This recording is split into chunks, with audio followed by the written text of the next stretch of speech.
we have some extremely well-dressed researchers here this morning that I'm really glad to see. So welcome. And I have a few announcements. One that I just got given by Tim Guterman.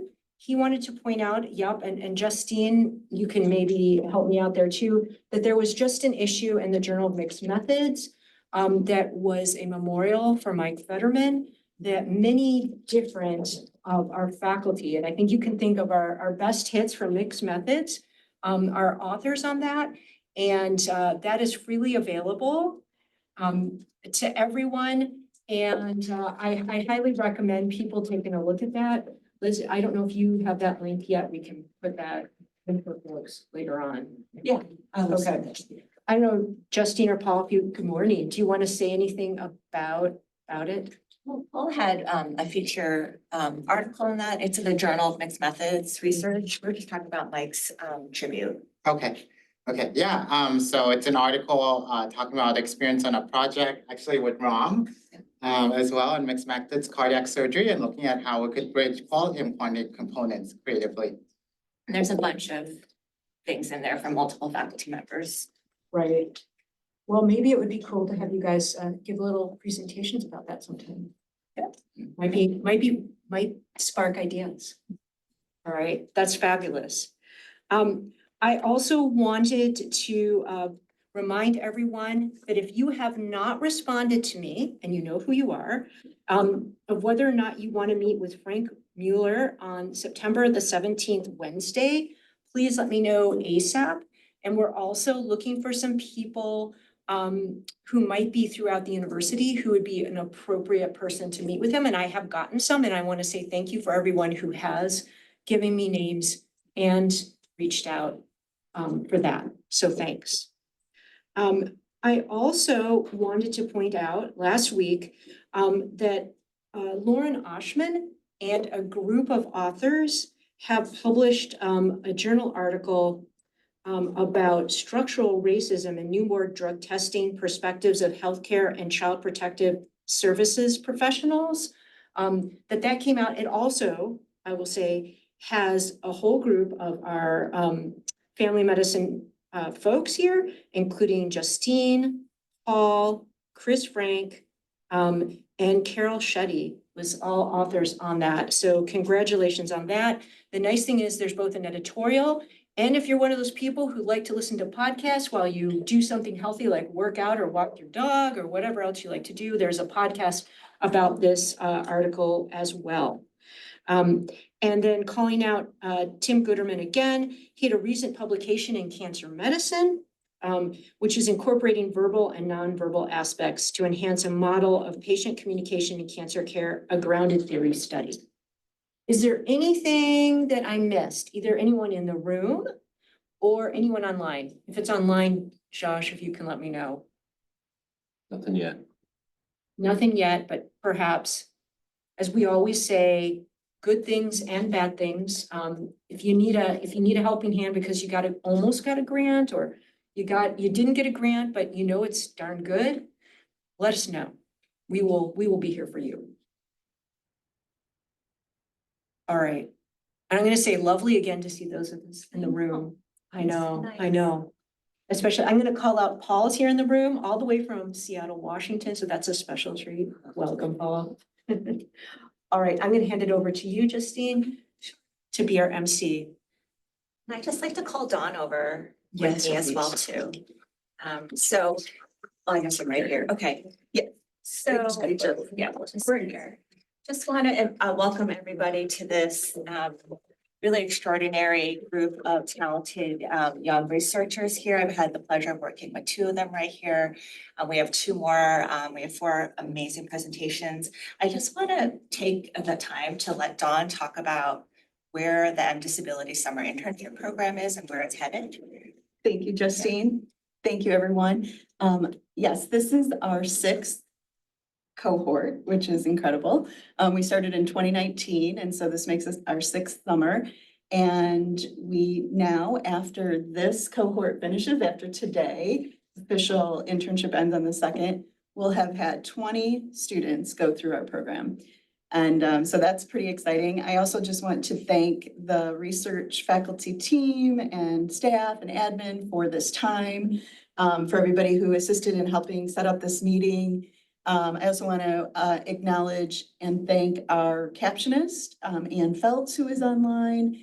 And as Justine mentioned, we have 4 presentations. They will go in alphabetical order. However, that was the original plan. Tess Carichner woke up this morning not feeling the greatest, so she's not here in person. So she's going to kick off our presentations by presenting virtually. And then we will have Michael, Mohammed, and Zandy. And I just want to say that it has been a pleasure working with all of you.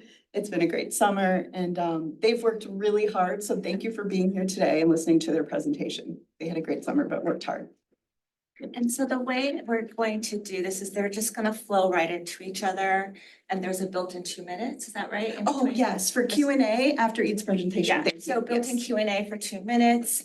And honestly, I just have to say, Mohammed and Zandy taught me so much about accessibility. And I learned a lot from you both. So this is your opportunity to learn from them as well. Awesome. Thank you, Let's get Justine. started.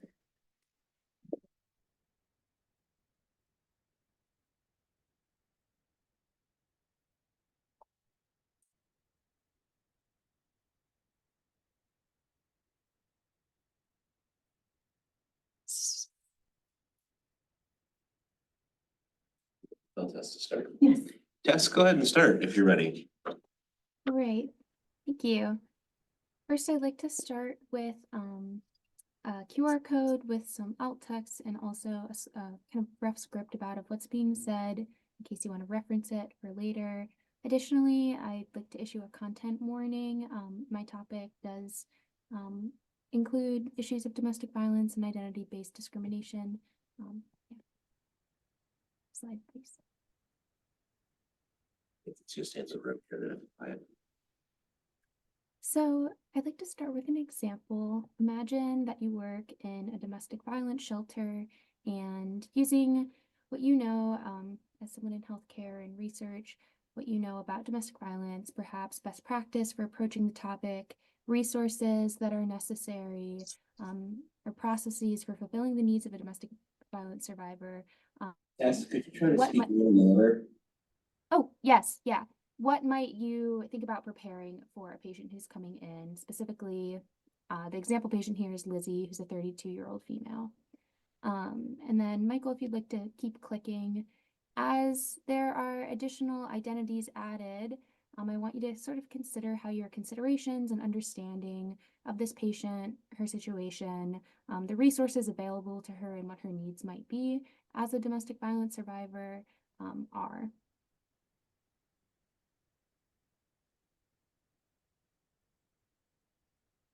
So here you can see that Lizzie is deaf.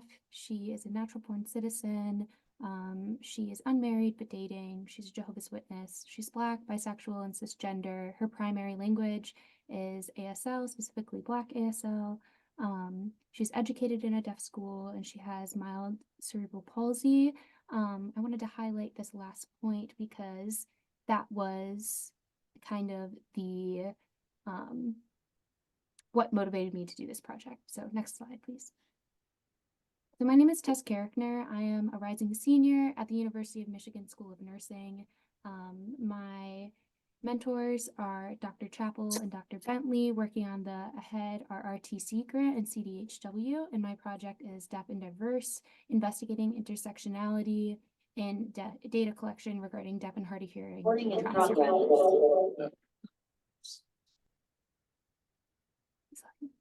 So my objective was to look at what existing data there is or research about deaf and hard of hearing trauma survivors and see what demographic data is being collected in these papers using the intersectionality checklist, which is developed by Chappell and Breville, two social workers who... Should we pause to fix the slideshow? I'm getting some feedback in the chat that it might not be working. It's working Yeah. absolutely fine here. Can you see anything, Josh? Yeah, it looks fine on my Zoom as well. But Tess, can you speak up more? I don't know if it's just me, but I can't.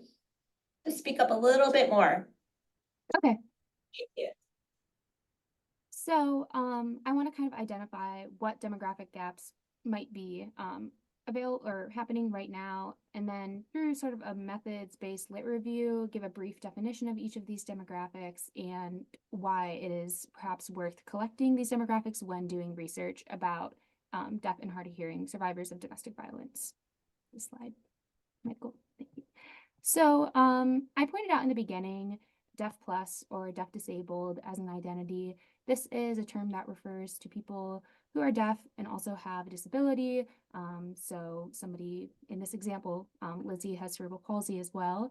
While I was not able to find a statistic for adults, 40% of deaf kids do have a disability. And as we know, oftentimes rates of disability increase with age. So this is a significant portion of people with hearing loss have additional disability.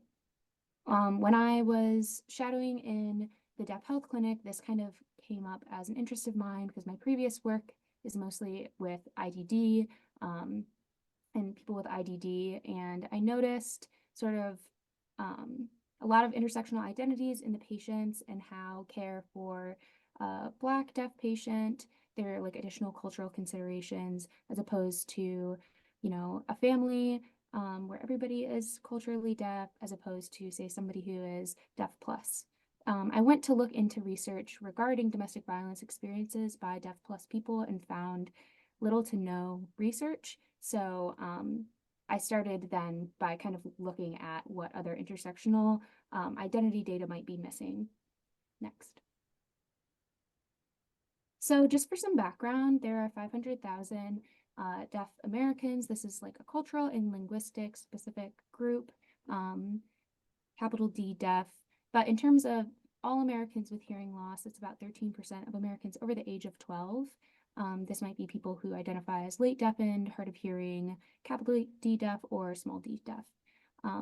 In terms of intimate partner violence or domestic abuse in this population, deaf women are much more likely to experience domestic violence compared to hearing women, as half of deaf women will experience this in their lifetimes.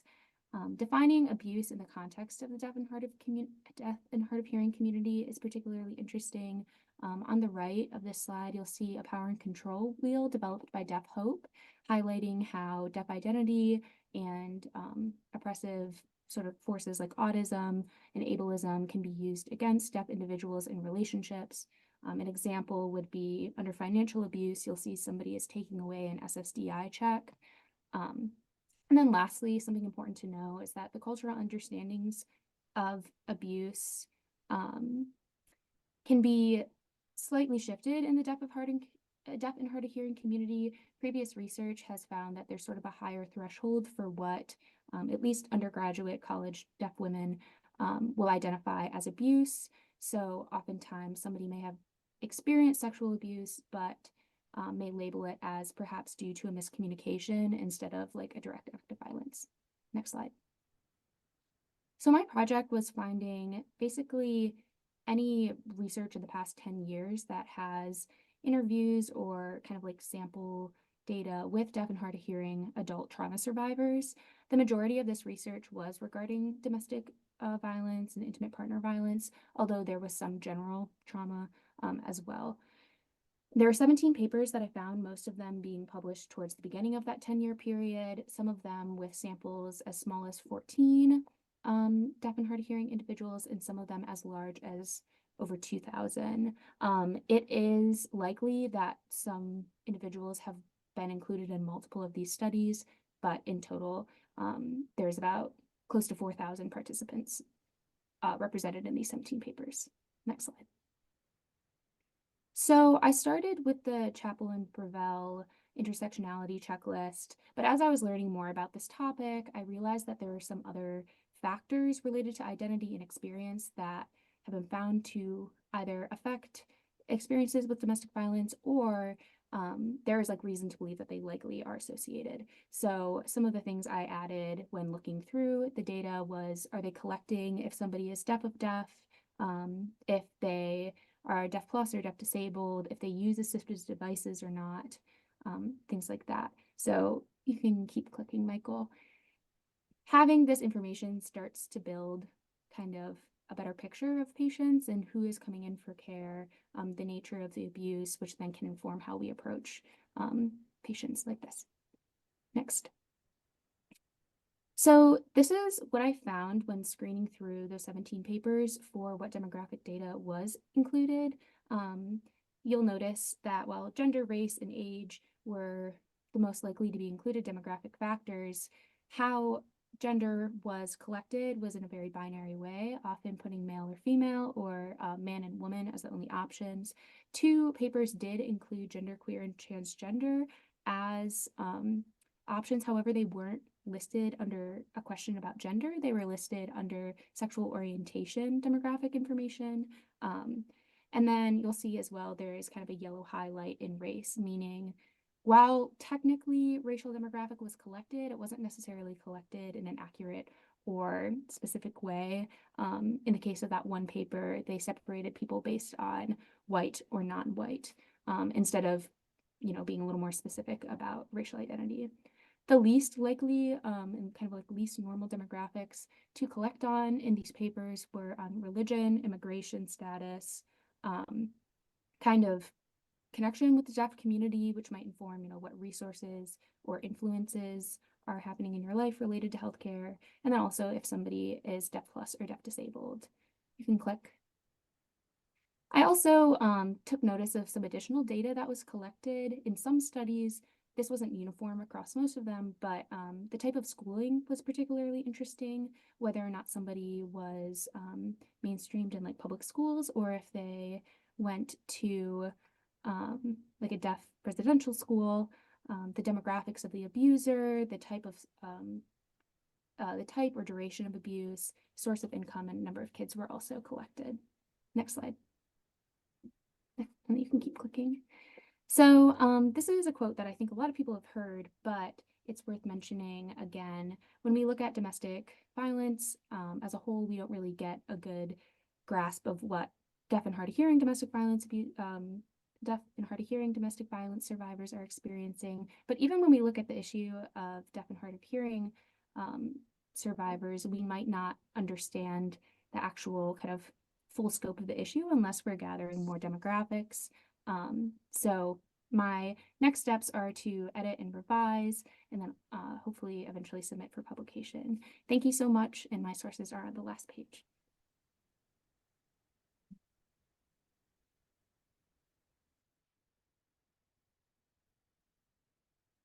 And there's another slide too, Michael.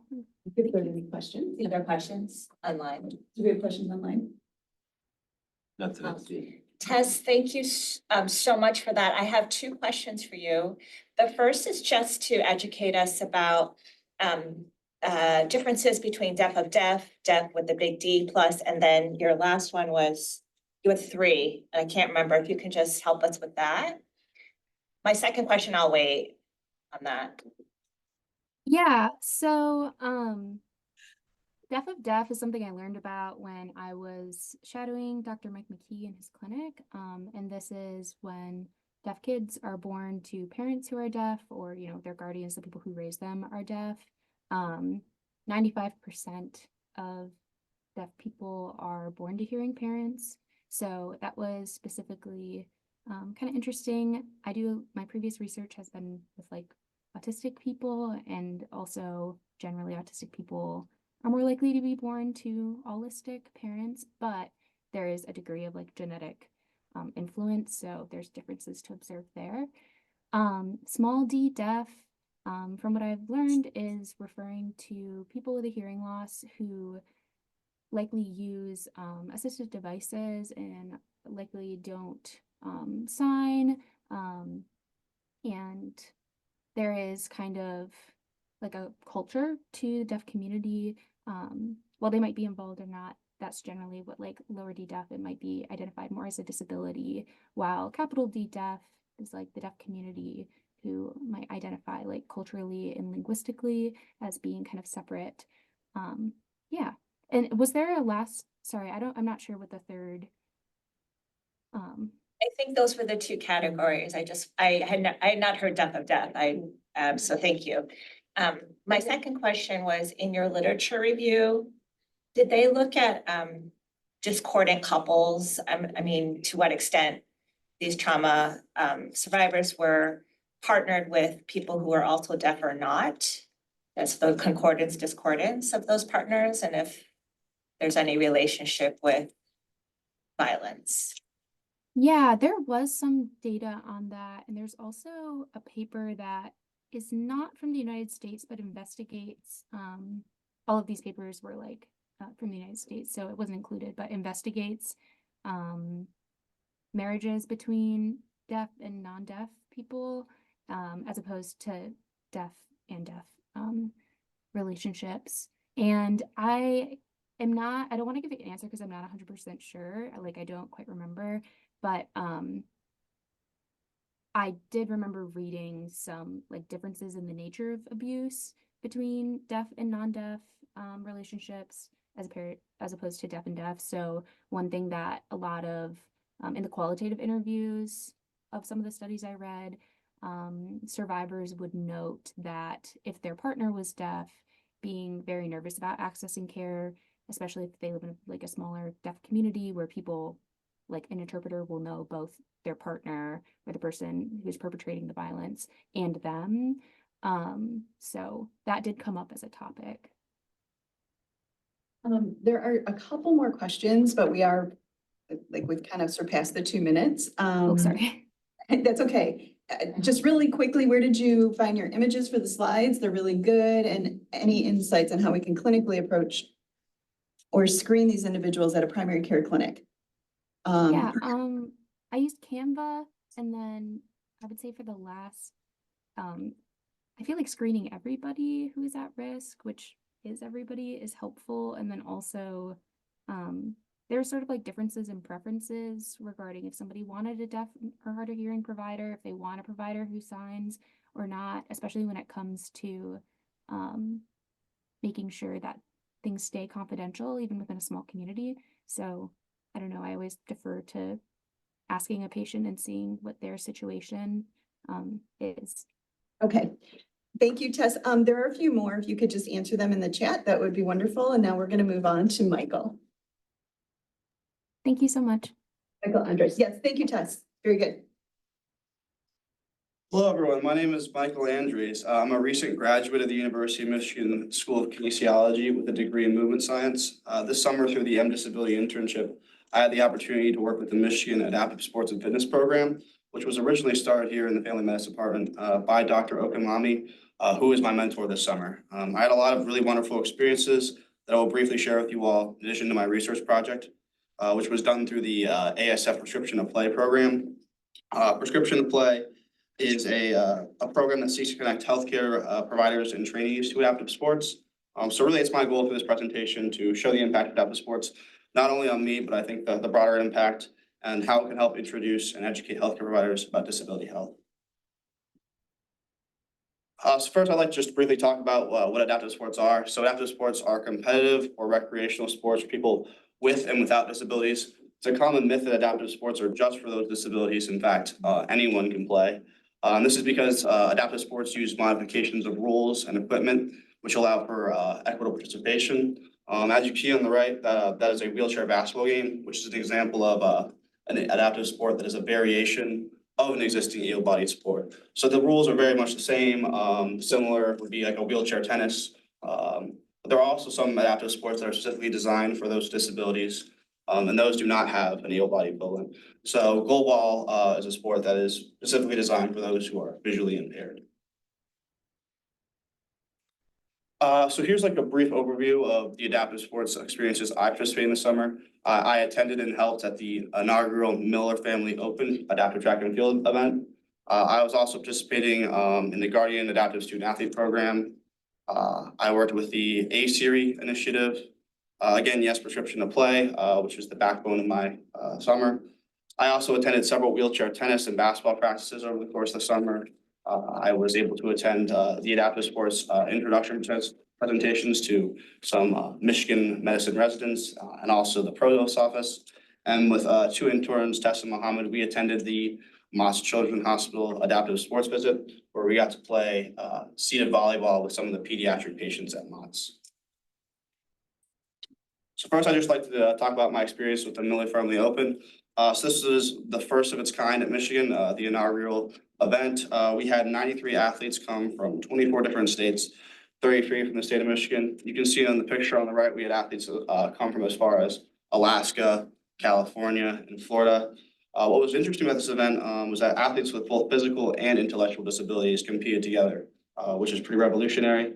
There were college adaptive track and field programs like Alabama, Arizona, and San Diego State who brought their adaptive sports teams, in addition to several other collegiate athletes. So we actually had several athletes who attended our track and field event who are going to be competing in the Paralympics in a couple of weeks, including two actually from U of M. So for me, I really helped with like a lot of the setup and cleanup. It was a really all day affair. You can see on the right, that's me and Dr. O after a long day out on the track. But yeah, it was really awesome to be able to attend the different planning meetings. I got to meet many wonderful people at the event, from local community members to resident physicians to volunteering. You guys to meet some of the athletes and have some great conversations with them. So this really leads into my next talking point, which is the Guardian Adaptive Student Program. This provides scholarships for collegiate adaptive athletes and funding for sports. So Guardian is a disability insurance company which partners with our adaptive sports and fitness program here. So there were two things I really worked on. One was the ASAP Scholarship Fund, which provides an athlete support to continue their adaptive sports career. So our first recipient of this award was Partha from Alabama, who is pictured in this picture. He was actually awarded his award at the track meet. This summer I created a rubric for assessing like applications to this scholarship. I also have created an ASAP Expansion Award with Dr. O, which provides funding for one student athlete to start an adaptive sports program. So really just trying to expand the realm of collegiate adaptive sports. So next I'll briefly touch on my experience with the A-Series. A-Series is the Adaptive Sports and Inclusive Recreation Initiative. It's a program designed to promote community involvement in adaptive sports. So currently through this initiative, we are providing adaptive sports to all middle schoolers in Ann Arbor during their physical education classes, currently trying to expand that to Ypsilanti. So for my role in this, I work to create a presentation intended for middle schoolers, just expand and just talk about them about what adaptive sports are, how they can understand disability, and how fun adaptive sports are really. So now I'll kind of get into the meat and bones of my research, which is in the prescription of play. So briefly, I'd just like to talk about the current physician exposure to disability. So really medical school curriculums, they emphasize the pathology, which is what can be treated or fixed. Disability is commonly seen as an ailment or something that we need to fix. And really, medical students might have limited introductions to PM&R. I know in this internship, I've had the opportunity to shadow several PM&R positions in the spinal cord clinics. And for me, it's the field of medicine I'm most interested in. But I think it's really important for medical students to be aware of this. I know I was talking to several medical physicians at the track meet, some residents who mentioned that their medical school, they really had no idea what PM&R was until their third or fourth year. There's also a really limited introduction of the roles of physical or occupational therapy. As you can see, there's a survey that was done in 2021 that indicates that only 41% or about 41% of physicians felt very confident in their ability to provide equal quality care to those with disabilities. And in fact, just about a third knew nothing or little about the legal responsibilities that they had under the ADA. So I'd like to next highlight this article, which actually was done by faculty of the Family Medicine Department here at U of M. And they investigated if medical students are adequately trained to care for those with disabilities. To do this, they surveyed 126 eligible medical students, and they found there were certain gaps in curricular areas. So medical students reported not learning about resources available for those with disabilities to participate in physical activity, or they also reported not knowing how to make accommodations during a physical exam. Only 36% of the surveyed students indicated that they agreed that their medical training sufficiently prepared them to care for those disabilities, which means that roughly 2/3 of the surveyed students did not feel prepared. So I could also highlight this figure from the study. So of the 36% of these medical students who did feel prepared, there were really 6 avenues of curricular exposure they had to those disabilities. Highlighted in red is the curricular exposures to increase physical activity for those disabilities. This is really associated with higher percentages of medical students agreeing they're trained to perform care for disabilities, patients with disabilities. And to me, resources to increase physical activity for me sounds a lot to me like adaptive sports. So this, I think, to me really showcases how important it is for those in medicine to be aware of adaptive sports. Which leads me into my next point, which is about the Prescription to Play initiative. And this is an initiative here at U of M where we are trying to introduce members of the healthcare community to adaptive sports and fitness. So different healthcare providers can attend various clinics showing all sorts of adaptive sports. And these actually opportunities are interactive. So if you were to come to a Prescription to Play event, you would be participating in the sports themselves. You would have the option to at least. So here are just a list of the initiatives. As you can see, there's initiatives for medical students, PT students, different types of sports. So now on to more of my research. So the 2 guiding research questions, given the knowledge that there are gaps in medical education regarding disability health and also adaptive sports, we're trying to figure out how participation in adaptive sports and fitness impacts healthcare trainees and professionals' awareness of adaptive sports. I'm really trying to gain feedback about what if different professionals believe about their own training, how satisfied they are, and certain gaps that they've identified. So our team administered 21 interviews of different healthcare trainees and professionals who attended one of the events I mentioned on the previous slide. So these could be medical students, dental students, physicians. I actually was not on the team when these interviews were performed, but I'm currently involved in the coding process. So there are different questions asked regarding the impact of adaptive sports on like personal life, disability, perceptions of disability, perceptions of adaptive sports. So really just trying to see what is the feedback we're getting from health providers in general. So while we're still engaged in the coding process, these are just some initial observations I've had through my experience. So several interviews I've read, there are providers who identified certain gaps in their healthcare training. They also mentioned that adaptive sports has generally been a positive experience that's influenced perception of disability. They've had a desire to continue participating in adaptive sports, and it was generally a good positive experience for them in our Prescription to Play events. So lastly, I'd just like to conclude with just what I believe is the significance of adaptive sports. At one point, at the bare minimum, I think adaptive sports, everyone deserves the opportunity to participate in sports. Regardless of disability status, I think sports are a fantastic opportunity. I know they've been a huge part of my life, and just to have that as an accessible opportunity for those in the community is very important. I think if clinicians are aware of adaptive sports, they can provide these opportunities to their patients. I know when I go in for my yearly checkup, the first thing I'm asked is, are you getting enough physical activity? What do you like to do to be active? So I think if we can be inclusive and encourage those with disabilities to have opportunities in adaptive sports, or even just in general, encourage anyone to be physically active, I think that's really beneficial. Some of the early observations I've had from coding analysis show that these adaptive sports initiatives have provided important exposure to disability healthcare. I also believe that there are gaps in medical curriculum that need to be addressed. I think that adaptive sports is a really good way, also a really fun way of introducing those in medicine to disability healthcare. So these are the references I've used for my presentation. I'd be happy to take any questions, and thank you all for your time.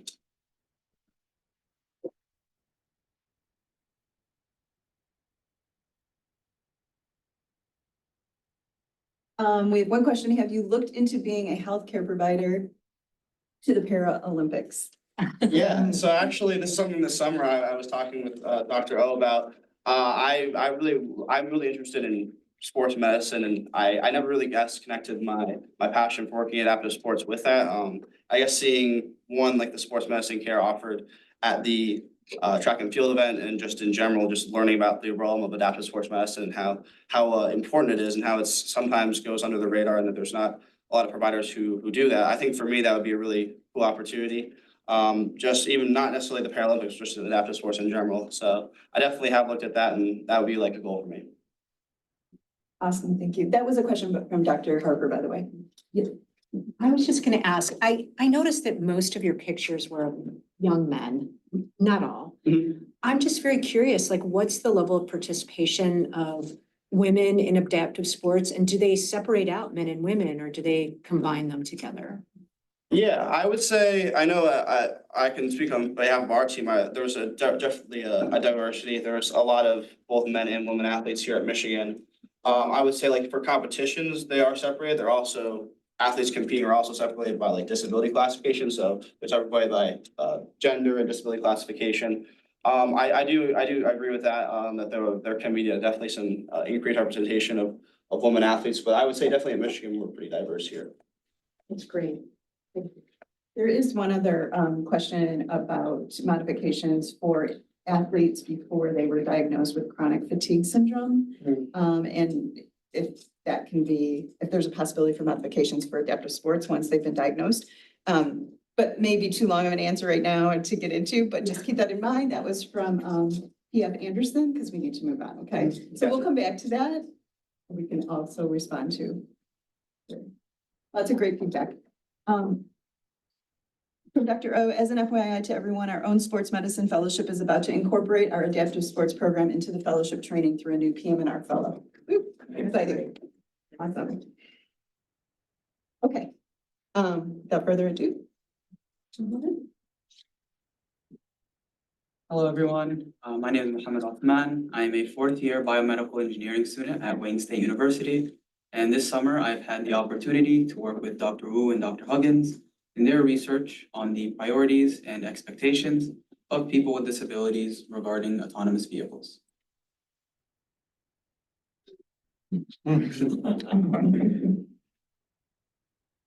First off, I would like to thank everyone who made this project possible, starting off with General Motors, who provided the necessary funding for the research.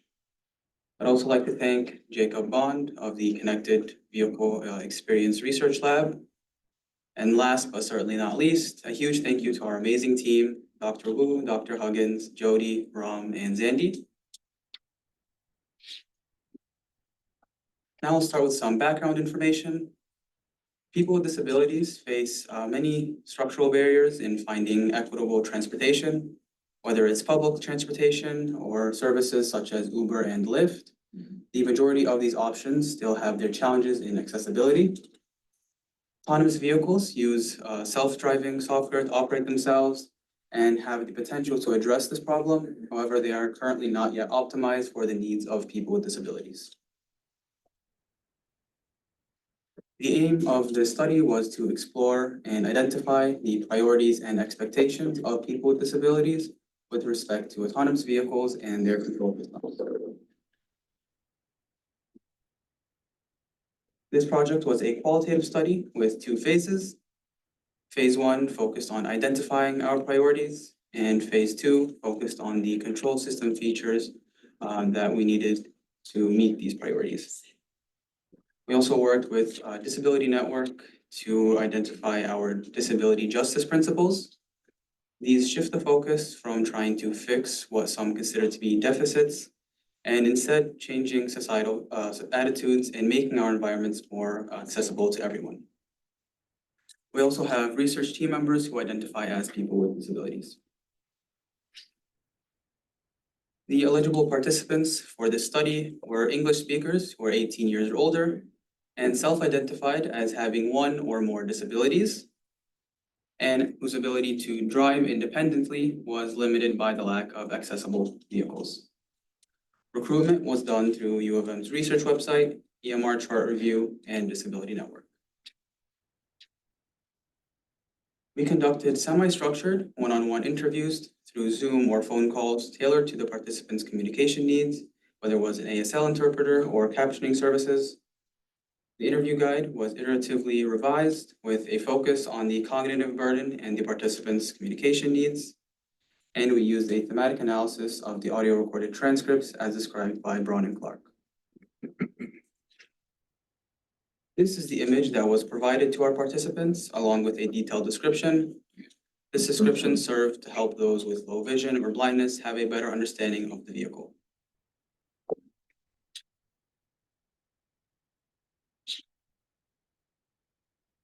These are demographics that we had. We had 22 participants in total. ages 23 to 75. Half of them had previous driving experience, while the other half did not. And we also have a list of their different disabilities, with the most common being low vision or blind.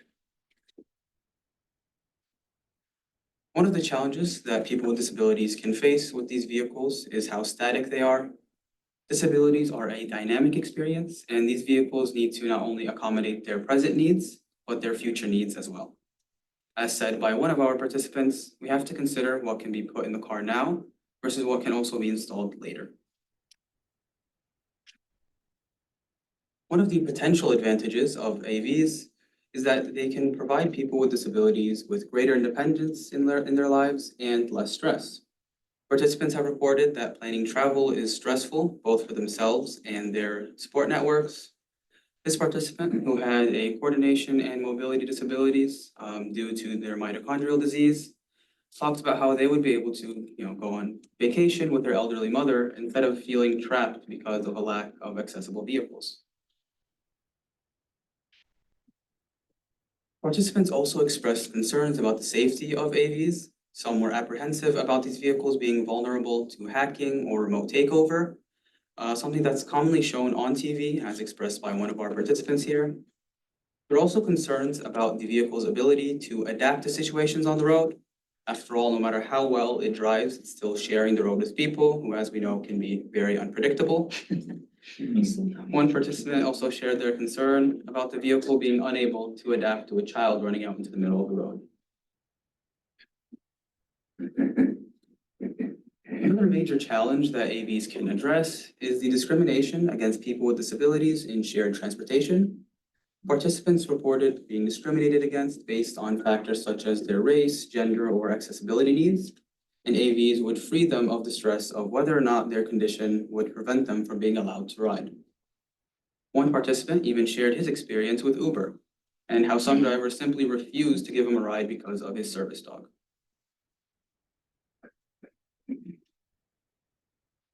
Another concern that was brought up was the price of these AVs. These AVs need to be affordable such that cost is not a barrier to those who need it. And one participant also expressed their concerns about how these AVs could just become toys for the wealthy instead of benefiting those who need them the most. The limitations of this study were the exclusion of people who did not speak English and the exclusion of adults with disabilities who were non-communicative or nonverbal and fully dependent on a caregiver. In conclusion, although participants with a wide range of disabilities were excited for the potential of AVs to both improve their independence and their quality of life, they still need reassurance about the safety of these AVs. Additionally, while these AVs have potential to reduce the stress around disability discrimination and traveling, they will need to address the fluctuating needs of people with disabilities and be affordable to those who need them. For future research, we'd like to be able to reach those who do not speak English and those who are completely dependent on others for care, such as children and adults with intellectual disabilities. And now I'd like to open the floor to any questions.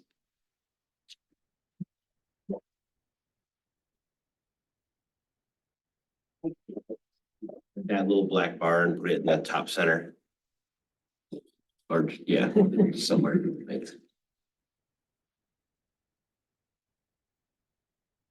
I have one question. This might be from the left field, but as I'm thinking more about climate change adaptation, I wonder if themes around and reducing environmental impacts or environmental concerns in design came up at all in the interviews? I'm honestly not sure. I do believe we may be able to check our recordings of the transcripts and see if it was mentioned. However, to my knowledge, I don't think it was a huge focus. It's a great question. Yeah, can I answer that real quick? Do so, Jody. Please. Yes, please. Okay. Hi, I'm Jody Carichner. I was helping Mohammed with this project. So there has been a little talk of that. People have been concerned about that in their most recent interviews. However, they are more concerned about how charging stations are going to be accessible for people with disabilities. The amount of charging stations will they actually physically be able to do it or see what they're supposed to be doing? That's what it's really come up to. People are really interested in having more environmentally friendly attributes, but they just want to make sure they are accessible. Thank you, Jody. Yes. Thanks. Go ahead. I'm Ram. I also work with Mohammed. There's been a really interesting trend in our recent interviews where we're talking to largely deaf and hard of hearing folks, in which they're saying that electric cars are actually likely to be more inaccessible for deaf folks than standard vehicles because they can't hear them coming. Neither can we. And That's like, what do I do if the Uber is electric, if this, a lot of this AV is electric and it comes to pick me up and I have no idea where it is, and then it's just like in front of me suddenly car, and I was like, I don't know, actually. Can just play It's a music. good point.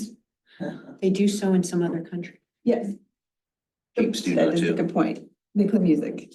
I've heard Or that they too. can flashlight. Yes, there are definitely things that they're working in for that. There is a question from Dr. McKee regarding affordability. Any suggestion on recommendations for those with disabilities to have better transportation access? Any insurance models that extend to modifications of cars? So to my knowledge, I haven't heard of any insurance capabilities that extend to entire cars in general. I do know that there are some coverage for accessibility options in cars, like adding a ramp or like a lift for a wheelchair. But I haven't heard of any insurance coverages for an entire car. But people would like that, though. That's what they've been telling us in the research. And I think that's something important that should be considered in the future. Yes. And then a couple more comments about the hearing. Dr. James, the issue with hearing them is a huge safety issue for blind, low vision. Dr. McKee, I struggle remembering to turn off quiet cars too, which I know has been a thing for a lot of people, even though they like forget, especially with the push button, starts. Yep. Great work from many people. Thank you.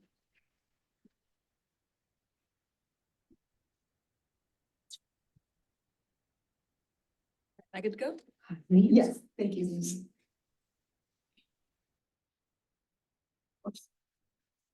Okay. Hi, everyone. My name is Zandy Wong. I am a recent graduate of Johns Hopkins University in Baltimore, where I graduated with an undergraduate degree in public health studies. This summer, I had the opportunity to work with Dr. James and Dr. Mike McKee on a rapid review of general health information accessibility needs for patients with sensory disabilities. So I'm going to share with you the progress of the work and how far we've come along with it. So some background on this topic. People with sensory disabilities include those who identify as deaf or hard of hearing and those who identify as having low vision or blind. It's estimated that 48.1 million US adults are deaf or hard of hearing and 23.4 million US adults are blind or low vision. And this number is expected to grow as the population gets older. And a big barrier to them getting healthcare is the lack of accessible health education and promotion available that is accessible.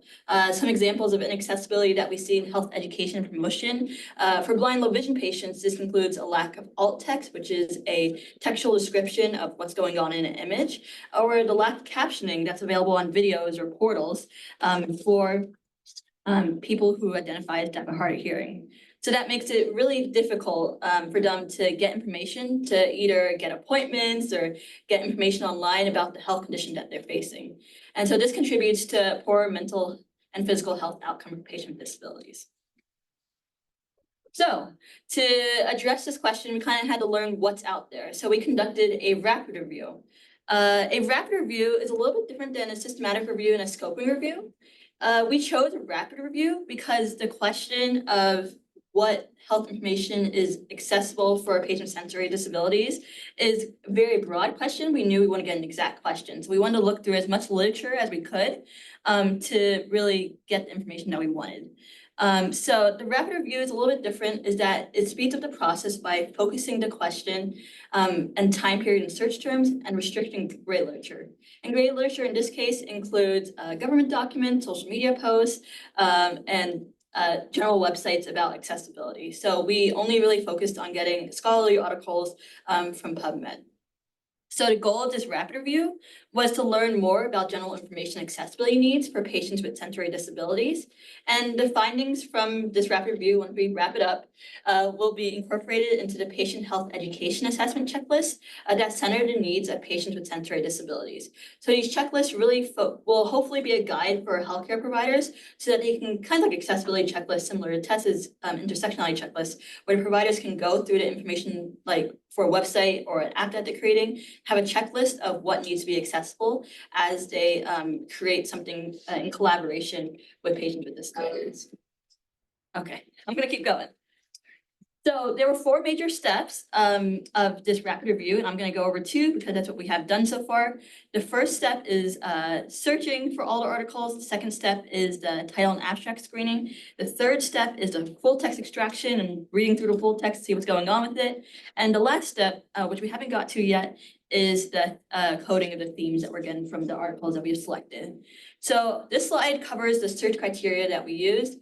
We did the search under the guidance of P.F. Anderson, who's on the call today. She is emerging technologies informationist with U of M's Taubman Health Sciences Library, and she has a lot of expertise in disability health. So she's a really helpful resource as we did the search.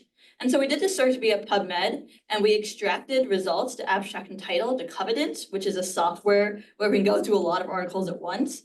But the search terms that we identified were kind of categorized into 3 categories: health information, health literacy search terms, blind, low vision search terms, and deaf and hard of hearing search terms. So for an article to be selected for the title and abstract screening, they had to meet 2 of the criteria, one of the health information, health literacy search terms, and either the blind, low vision or the deaf or hard of hearing search term. So the health information, health literacy search terms were decided just based on relative terms that are common in the public for talking about health information and promotion. Deaf and hard of hearing was similar, where we just talked about hearing loss and deaf as hearing aids to try to get some resources from there. The blind, low vision was a little bit also focused on the causes of blindness and low vision. So we included the top 5 causes of blindness from the WHO, World Health Organization, which included diabetic retinopathy and macular degeneration. And so we found a lot of articles, but we eventually narrowed it down to 1,260 by including these search terms and limiting the time period from 2000 to 2024 and English-only articles. This did lead to some studies that were done in other countries, but those are still very relevant to see what other countries are doing in terms of making health education and promotion accessible for patients with sensory disabilities.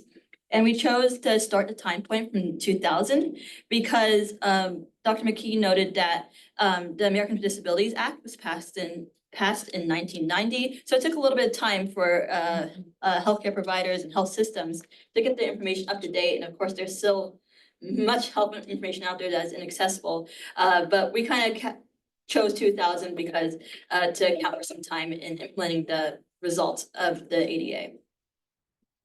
Next slide. So this slide is about the title and abstract screening, which was our second step in the process of this rapid review. So we had 2 reviewers. I reviewed a lot of articles and I read through all the titles and abstract. And Lisa, I'm not sure if she's on the call, but Lisa, another team member of ours, read through all the articles, the title and abstract as well. So from the 1,260, we got 375 articles that were selected for a full text extraction. So how did we select these articles? So we had a very, I think it's pretty comprehensive inclusion criteria. First off, we looked at the study population. We included the study if it talked about people who were deaf or hard of hearing or people with vision loss, low vision or blind. And then we included studies that focused on health information accessibility or the design or development of an intervention that involved health education and information or increasing health literacy for a group of deaf, hard of hearing or low vision or blind people. And then we also included a study. We also included the study if it was a primary research article, including quantitative, qualitative, mixed method studies. So this meant that our exclusion criteria excluded reviews, including systematic reviews and scoping reviews, and also editorials, commentaries, and book chapters.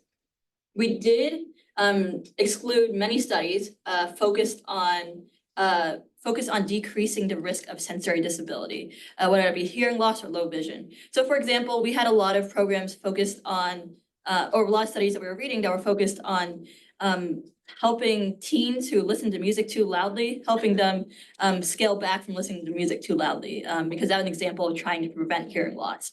So we screened out a lot of studies because of that. And so the process that we kind of did in Covidence, there's an option to do yes, maybe, no.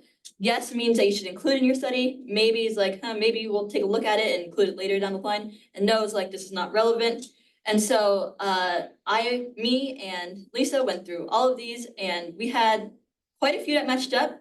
But we had 289 conflicts where we picked different answers, either yes or no or maybe, that were decided on by Dr. James and Dr. Mike McKee to decide what to do about them. And so they were eventually able to resolve most of those conflicts, and we had a grand total of 375 articles that were selected.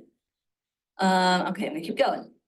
So this is a Prisma diagram that I grabbed from Covidence and edited to make sure the data is all correct. So the identification included 1,260 articles from PubMed that we just did our search in. One was a duplicate by accident, so we removed that. And so we screened all of those studies and we excluded 884. And so now we're trying to find the PDFs for all 375 articles. And then we're gonna get those uploaded to Covidence to do the full text extraction. The full text extraction is pretty similar to the abstract and screening. We go again through the exclusion and inclusion criteria to see if they fit, and then we'll include those in our final theme coding. So this slide kind of talks about an offshoot project that I had, because that kind of came from as a result of initial findings that we found from the rapid review. So we noticed that there was a lack of accessible health information for patients with sensory disabilities. I was talking to Dr. Mike McKee about this, and he did note that there was a website a few years ago, I think it was called Deaf and Hard of Hearing Health Resources, that was kind of a hub for accessible health resources, but it's no longer available for some reason. So as in collaboration with Dr. Kim McKee, Dr. Mike McKee, and Dr. James, my second project really focused on creating a health information hub about common topics with resources that are accessible for deaf and hard of hearing patients. So we kind of just want to be just like a branching space for anyone that is deaf or hard of hearing to come to this website and learn more about health information that's relevant to them. And so that website on there is live. Dawn, you can put in the chat if you want, but it's called deafhealthresources.com, and it includes resources. Right now, it includes resources on pregnancy and childbirth for deaf and hard of hearing patients. And it has resources for healthcare providers about how to communicate with deaf and hard of hearing patients. And we're hoping to expand it in the future to include information about diabetes and mental health resources for deaf and hard of hearing patients. So that site is live and it's available. So it's really exciting that this information is getting out to the public. So the next steps for the GO8 rapid review, as we talked about, we have to read through all of these articles and figure out the exclusion criteria. So we'll be doing that over the next few months. Then we'll do theme coding after that. And the results from this rapid review will inform the creation of the checklist that Dr. James' team is working on that center the needs of patients with sensory disabilities. And so that's the end of my presentation. I want to give a huge thanks to Dr. McKee, Dr. James, PF Anderson, Lisa, Dawn for running this awesome internship program, and the rest of the MDisability faculty team for hosting all the workshops that we were able to attend this summer. This research was supported by a National Library of Medicine GO8 grant, and there's my email above if you have any questions. Thank you so much.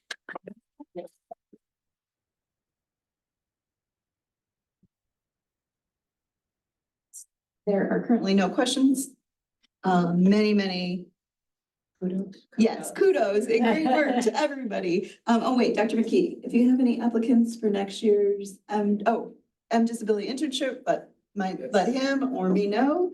Also let us know if you are interested in being a mentor or speaker for our summer internships. As always, lots of kudos. You guys did wonderful.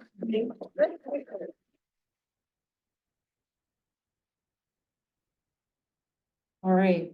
Thanks, everyone, both online and who came. Thank you all for giving us wonderful presentations. Dawn, thank you for being here and overseeing all of that.